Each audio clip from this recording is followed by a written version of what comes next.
मोठी बातमी महायुतीमधल्या जागा वाटपाच्या संदर्भातली।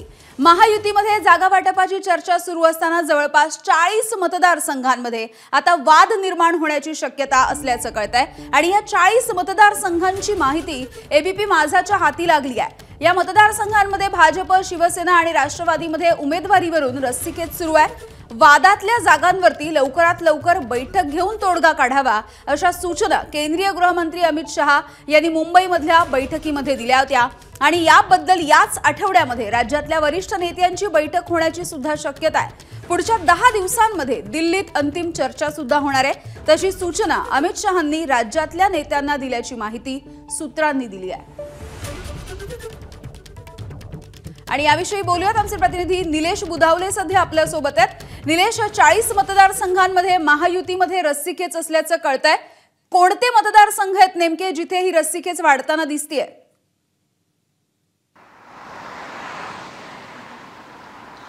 आपण जर पाहायला गेलो तर साधारणपणे 50 पेक्षा जास्त हे मतदारसंघ असू शकतात अशी एक माहिती एबीपी माझाला विश्वसनीय सूत्रांना दिलेली आहे।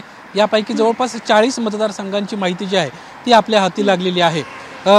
3 दिवसांपूर्वी केंद्रीय गृहमंत्री अमित शहा यांनी महायुतीच्या महाराष्ट्रातल्या प्रमुख नेत्यांची बैठक घेतली होती आणि त्या बैठकीमध्ये राज्यातल्या ज्या वाद असणाऱ्या जागा आहेत त्यांचा प्रश्न तातडीने सोडवा, स्थानिक पातळीवरच तो सोडवला गेला पाहिजे आणि त्यानंतर जो अंतिम निर्णय होणार आहे, ज्या जागांवर अजूनही वाद कायम राहतील त्या सर्व जो विषय आहे तो दिल्लीमध्ये सोडवू अशा पद्धतीच्या सूचना महायुतीच्या वरिष्ठ नेत्यांना दिल्या होत्या। राज्यातले महायुतीचे वरिष्ठ नेते देवेंद्र फडणवीस असतील, यासोबतच एकनाथ शिंदे असतील आणि अजित पवार असतील यांना सुरुवातीला महाराष्ट्रात बैठक करून त्यानंतर दिल्लीला यावं अशी ती सूचना होती। त्यानुसार एबीपी माझानं ज्यावेळेस वादातीत जागा नेमक्या कोणत्या आहेत याची माहिती घेण्याचा प्रयत्न केला त्यावेळेस तब्बल 40 जागांची माहिती जी आहे ती आपल्या हाती लागलेली आहे। खरं तर 2019चा जर आपण विचार केला तर 2019ला राष्ट्रवादी काँग्रेस पक्ष यासोबतच काँग्रेस यांना एकत्र निवडणूक लढवली होती, तर भाजप आणि शिवसेना यांना एकत्र निवडणूक लढवली होती। महाविकास राष्ट्रवादी आघाडीतला एक घटक पक्ष असणारा राष्ट्रवादी काँग्रेस पक्षातला एक गट महायुतीमध्ये सहभागी झाला। त्यामुळे अनेक असे मतदारसंघ आहेत ज्यामध्ये थेट लढत जी आहे ती भाजपच्या उमेदवारांसोबत राष्ट्रवादी काँग्रेसच्या उमेदवारांची झाली होती। ज्यावेळेस आपण ही बाब पडताळण्याचा प्रयत्न केला त्यावेळेस तब्बल 28 असे विधानसभा मतदारसंघ आहेत। त्या मतदारसंघांमध्ये भाजपचा उमेदवार आणि राष्ट्रवादीचा उमेदवार यांच्यामध्ये सध्या वाद लागल्याचं पाहायला मिळतंय।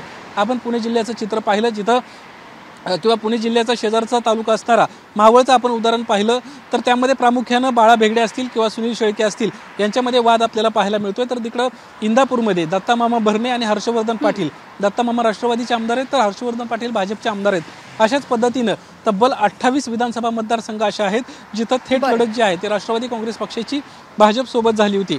इतर देखील उर्वरित मतदारसंघ आहेत जिथं एकनाथ शिंदेंची शिवसेना आणि राष्ट्रवादी अशी देखील अनेक ठिकाणी आपल्याला लढत पाहायला मिळते। त्यामुळं जे उमेदवार निवडून आले होते त्यांचा तर सध्या क्लेम आहेच, मात्र जे सेकंड नंबरला होते त्यांना देखील आता महायुतीमध्ये क्लेम केलेला आहे आणि कुठेतरी आपल्या पक्षानं आपल्यासाठी उमेदवारी घ्यावी यासाठी सातत्यानं सत्ताधारी जे त्यांचे पक्षाचे प्रमुख आहेत त्यांच्याजवळ मागणी केल्याचं पाहायला मिळतंय। आपण हे नेमके मतदारसंघ नेमके कुठले आहेत हे ज्यावेळेस पाहायला गेलो त्यावेळेस राष्ट्रवादी काँग्रेस पक्षातले प्रामुख्याने आपण पाहू चंदगड विधानसभा मतदारसंघ असेल, वडगाव शेरी विधानसभा मतदारसंघ असेल जिथं सुनील टेंगरे आणि जगदीश मुळीक यांची सध्याची वादावादी आहे ही संपूर्ण महाराष्ट्र मागच्या काही दिवसांपासून पाहतोय। यासोबतच आष्टी विधानसभा मतदारसंघामध्ये काही दिवसांपूर्वीच सुरेश धस यांना आम्ही उमेदवारी देऊ अशा पद्धतीचे सूतोवाचच देवेंद्र फडणवीस यांना केले होते। काही खरं तर अगदी 1-2 दिवसांपूर्वी असं म्हटलं जात होतं की काही ठिकाणी मैत्रीपूर्ण लढत होईल, मात्र आता जी माहिती समोर येते त्यावरून रस्सीखेच होतानाच आपण बघतोय। धन्यवाद या सगळ्या माहितीसाठी। एबीपी माझा, उघडा डोळे बघा नीट।